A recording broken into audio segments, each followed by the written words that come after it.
नमस्कार मित्रों, स्वागत है आपका आपके अपने YouTube channel Hindi the best में। मित्रों, आज उपन्यास के कथा सारांश के इस क्रम में आपके सामने प्रस्तुत है गबन उपन्यास, जिसका प्रकाशन वर्ष 1927 ईस्वी और लेखक इसके आप जानते ही हैं, उपन्यास सम्राट मुंशी प्रेमचंद। मुंशी प्रेमचंद का जो ध्येय रहा है वो किसी न किसी समस्या पर आधारित उपन्यासों का जो है निर्माण उन्होंने किया है। हालांकि इसके लिए अगर आपने हिंदी साहित्य का इतिहास पढ़ा है आचार्य रामचंद्र शुक्ल का, तो उन्हें इस बात की शिकायत रहती थी, मुंशी प्रेमचंद से शिकायत रहती थी कि वो जो है ऐतिहासिक उपन्यास क्यों नहीं लिख रहे हैं, और जयशंकर प्रसाद जी से शिकायत रहती थी कि यह जो है जो नाटक लिख रहे हैं समस्या प्रधान नाटक क्यों नहीं लिख रहे हैं।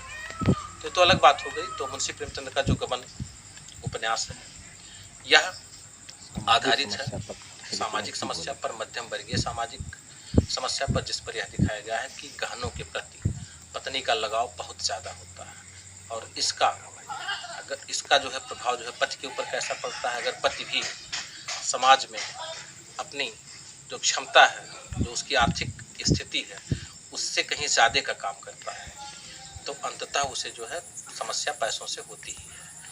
और इस उपन्यास में दिखाया गया रमानाथ एक कलंक है, उसकी पत्नी जालपा, उसका गहनों के प्रति बहुत लगाव है। रमानाथ कलंकी करते हुए जब अपनी पत्नी की इच्छा पूरी करते हुए आर्थिक समस्याओं से घिर जाता है, तो जिस म्यूनिसिपैलिटी में कलर का काम करता है वहीं पे वह गबन करता है। यानी गबन का मतलब आप जानते ही हैं क्या होता है।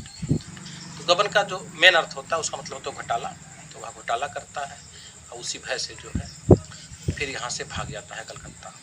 तो आइए मित्रों, शुरू करते हैं इस उपन्यास का सारांश पीडीएफ के माध्यम से, और पीडीएफ बिल्कुल फ्री है। बस आपसे एक रिक्वेस्ट है कि वीडियो को लाइक करिए, सब्सक्राइब करिए और शेयर करिए। धन्यवाद।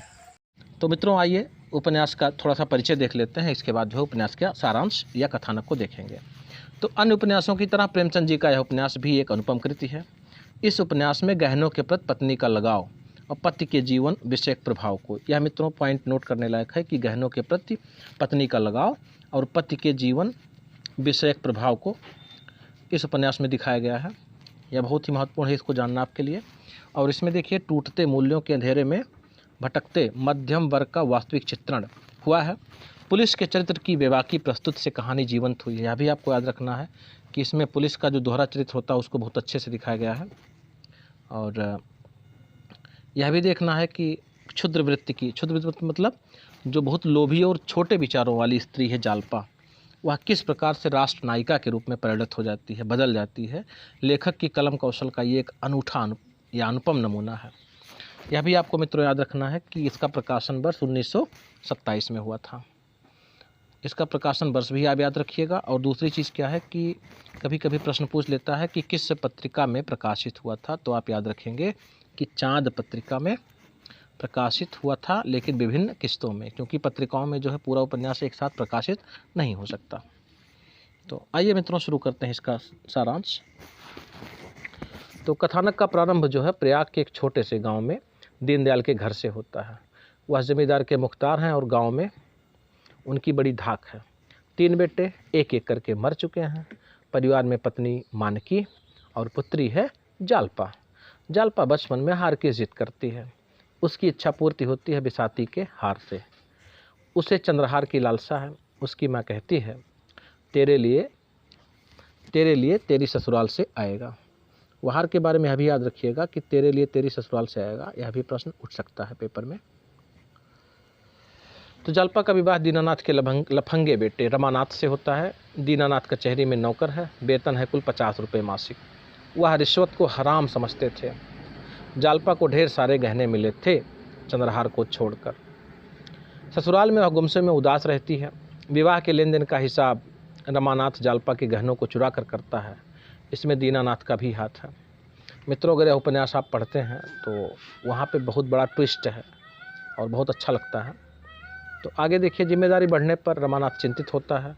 उसे रमेश बाबू के सहयोग से म्यूनिसिपैलिटी में 30 रुपये के मासिक वेतन पर क्लर्क की नौकरी मिल जाती है। वहाँ वह 2-4 रुपये प्रतिदिन ऊपरी आय के रूप में कमा लेता है। अब उसके खर्चे बढ़ जाते हैं। इधर जालपा के लिए उधारी से कई गहने बनवा देता है। जालपा प्रसन्न रहती है। मोहल्ले की औरतों में रौब, यहाँ में तो ध्यान रखिएगा कि रौब है, ये राब नहीं है, थोड़ा सा ध्यान रखेंगे आप इसको, मिसप्रिंटिंग हो जाता है। तो रौब जमाने के लिए खुले दिल से पैसे खर्च करती है। जब रमानाथ पर उधारी का दबाव बढ़ता है तब वह जालपा की सखी वकील साहब की पत्नी रतन के 600 रुपये खर्च कर देता है, जिसकी भरपाई के लिए सरकारी खजाने का पैसा खर्च करता है। उसकी पूर्ति के लिए कई लोगों से मदद मांगता है पर सफल नहीं होता।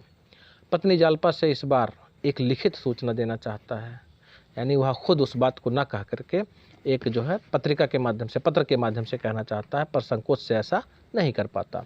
जालपा जबरन रमानाथ से वह पत्र लेकर पढ़ती है। उसी समय संकोच, लज्जा, ग्लानि से भरा रमानाथ भाग कर कलकत्ता जाने वाली ट्रेन पर बैठ जाता है। जालपा तुरंत अपने गहने बेचकर, जब जालपा को मालूम होता है तो जालपा तुरंत अपने गहने बेचकर सरकारी खजाने की पूर्ति कर देती है। अब जालपा का चरित्र उदात्त रूप में बदल जाता है। उदात्त का मतलब दोस्तों मित्रों होता है नायिका के रूप में। कैसी नायिका? जो सब कुछ जो है त्याग करने के लिए, सर्वस्व न्यौछावर करने के लिए तैयार हो। तो पति के खोज के लिए प्रयत्नशील रहती है। उधर ट्रेन में देवी दीन नामक खटिक रमानाथ की मदद करता है और कलकत्ता, जिसको कोलकाता कहा जाता है, में उसे शरण देता है। रमानाथ को हमेशा डर लगा रहता है कि इलाहाबाद में उसके खिलाफ गबन के आरोप में FIR दर्ज हो चुका होगा।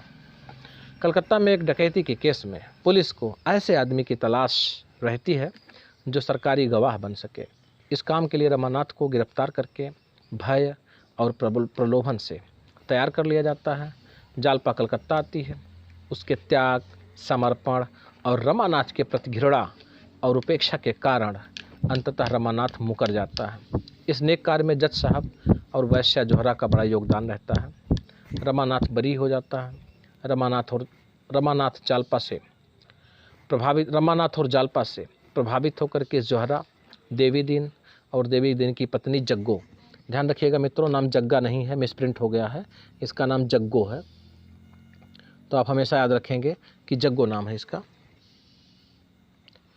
तो सभी इलाहाबाद लौट आते हैं। जोहरा अब त्याग और समर्पण की मूर्ति बन चुकी है। डूबते को बचाने के लिए वह भी गंगा की धारा में बह जाती है। वकील साहब की मृत्यु के बाद उनका भतीजा शशिभूषण बड़ी चालाकी से रतन को जायदाद से बेदखल कर देता है। इससे आहत रतन लोगों के समझाने पर भी मुकदमा नहीं लड़ती हैं। विलासी जीवन का परित्याग करके त्याग और ममता की मूर्ति बन जाती हैं और मृत्यु को गले लगाती हैं। यही इसका कथानक है मित्रों। वीडियो में अंत तक बने रहने के लिए धन्यवाद।